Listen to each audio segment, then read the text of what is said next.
ارشاد باری ہے وَأَمَّا الْإِنسَانُ إِذَا مَا ابْتَلَاهُ فَأَكْرَمَهُ وَنَعَمَهُ فَيَقُولُ رَبِّي أَكْرَمَنِ۔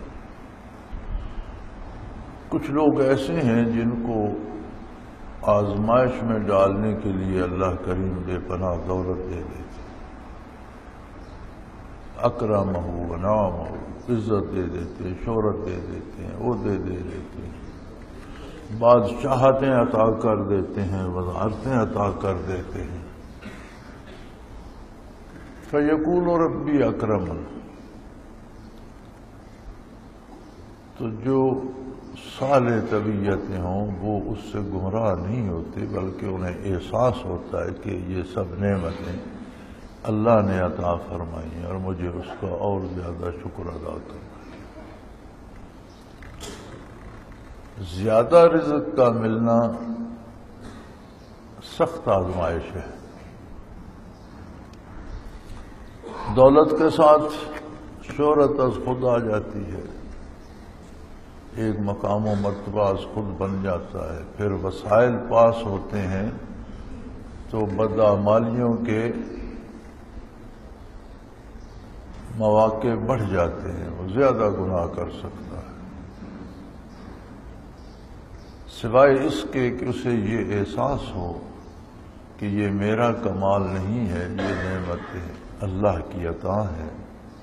اس نے مجھے ان نعمتوں سے نوازا ہے، لہذا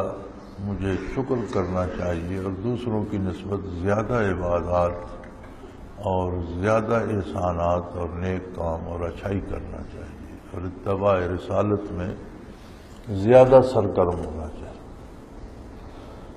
وَأَمَّا إِذَا مَا ابْتَلَاهُ فَقَدَرَ إِلَيْهِ رِزْقَهُ، کچھ لوگوں کی آزمائش ایسے کی جاتی ہے کہ ان پر رزق کم کر دیا جاتا ہے، تنگ کر دیا جاتا ہے۔ جسے رزق زیادہ دیا جاتا ہے اس کی آزمائش یہ ہوتی ہے کہ کہیں وہ اللہ کی اطاعت کرتا ہے یا خود ہی خدا بن کے بیٹھ جاتا ہے اپنی مرضی کا۔ رزق کی تنگی میں یہ آزمائش ہوتی ہے کہ پھر بھی وہ اللہ پہ بھروسہ کرتا ہے یا مختلف دروازوں پہ جو بسائی کرنے لگ جاتا ہے، نہ اس کے اترانے سے اس کا رزق کم ہوتا ہے، نہ اس کے در در پہ جو بسائی کرنے سے اس کا رزق بڑھتا ہے، صرف انسانی کردار کو جانچا جاتا ہے۔ اور اللہ کریم تو ازل سے جانتے ہیں، انہیں پتہ ہے کون کیا کرے گا، یہ خود اس انسان پر حجت قائم کی جاتی ہے کہ تمہیں رزق دیا گیا تو تم نے کیا کیا، لاؤ اپنے اعمال دیکھو، تم پر رزق کی تنگی تھی تو تم نے کتنی استقامت دکھائی۔ رزق کی فراخی ہے تو اللہ کی نعمت، لیکن تب جب اس کے شکر کی توفیق بھی ہو، اور وہی نعمت بگاڑ دے تو وہ بگاڑ اللہ کی نافرمانی سے شروع ہو کر کفر تک جا پہنچتا ہے۔ بدلوا نعمت اللہ کفرا، اللہ نے ان پر انعام کیے، وہ بجائے شکر ادا کرنے کے کفر کی طرف نکل گئے۔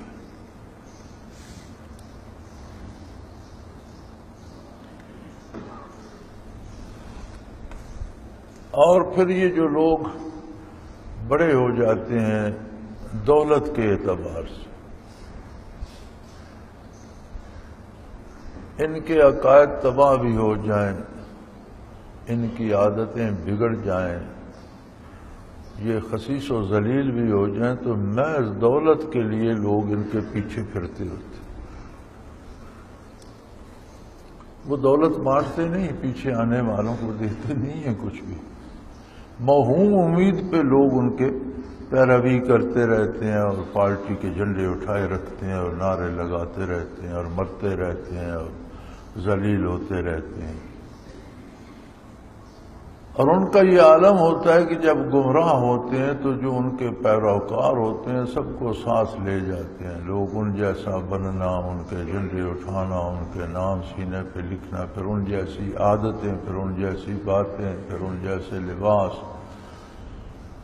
پھر یہ ازم بن جاتے ہیں اور اس ازم میں لوگ غرق ہو جاتے ہیں۔ تو فرمایا اہلو قوم دار البوار، انہوں نے اپنی پوری قوم کو بھی جنہوں نے ان کی پیروی کی ان سب سمیت مصیبت میں ڈال دیا،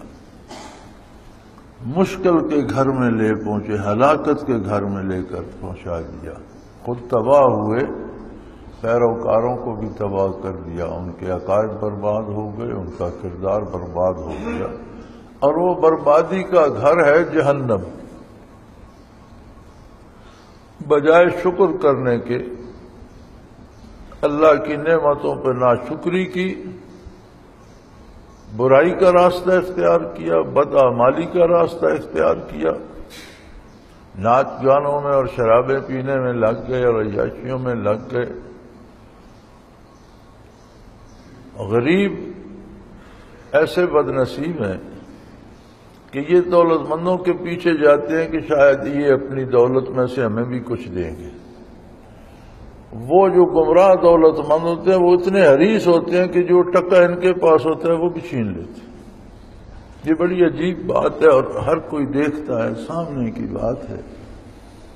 کہ غریب اپنے لالچ میں ان کے پیچھے ان کی دم پکڑتا ہے کہ یہ مجھے بھی کچھ دے گا، اور وہ اتنا حریص ہوتا ہے کہ اس کے پاس جو چند ٹکے ہوتے ہیں وہ بھی اس سے چھین لیتا ہے۔ اور یہ حقیقت سامنے ہے، روزمرہ ہم دیکھتے ہیں، لیکن انسانی مزاج ہے جب بھٹکتا ہے تو بھٹکتا چلا جاتا ہے۔ تو جب یہ بے راہ روی کرتے ہیں اور ناشکری کی راہ اختیار کرتے ہیں، اور جو پھر ان کے ساتھ ملتے ہیں سب کو لے کر یہ جہنم میں جا پھینکتے ہیں، یصلونہا، جس میں وہ داخل ہوں گے، وبئس القرار، اور بہت بری جگہ ہے، بہت ہی بری جگہ ہے، بہت تکلیف دہ جگہ ہے۔ تو پتہ چلا کہ محض دولت کا ہونا یا اقتدار کا ہونا اللہ کی رضامندی کی دلیل نہیں ہے۔ اللہ کی رضامندی کی دلیل صحت عقیدہ اور صحت عمل ہے۔ ہاں اس کے ساتھ دولت بھی ہوتی ہے، اللہ کا مزید انعام ہے کہ عقیدہ بھی درست ہو، کردار بھی درست ہو، اور دنیاوی نعمتیں بھی اللہ اس کو دے تو اللہ کا احسان ہے۔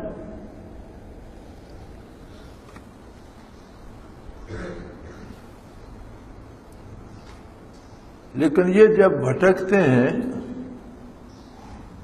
تو پھر وَجَعَلُوا لِلَّهِ أَنْدَادًا لِيُضِلُّوا عَنْ سَبِيلِهِ، پھر صفات الہی کو مخلوق میں ماننا شروع کر دیتے۔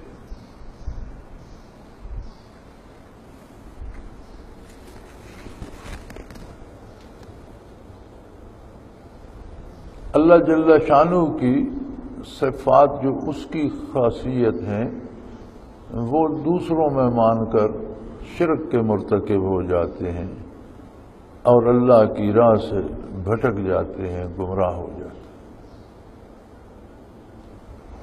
ہیں۔ آپ نے دیکھا ہوگا کہ دین برحق میں جتنی بدعات اور رسومات رواج پائی ہیں سنت کے خلاف، اس میں سب سے زیادہ حصہ عمراء کا ہے۔ وہ فرائض پر، سنتوں پر عمل نہیں کرتے، رسومات پہ بڑا خرچ کرتے ہیں اور لوگوں کو بھی ساتھ گمراہ کرتے ہیں، اور وہ صفات جو اللہ کی ذات کے لیے خاص ہیں اسے غیر اللہ میں ماننا شروع کر دیتے ہیں۔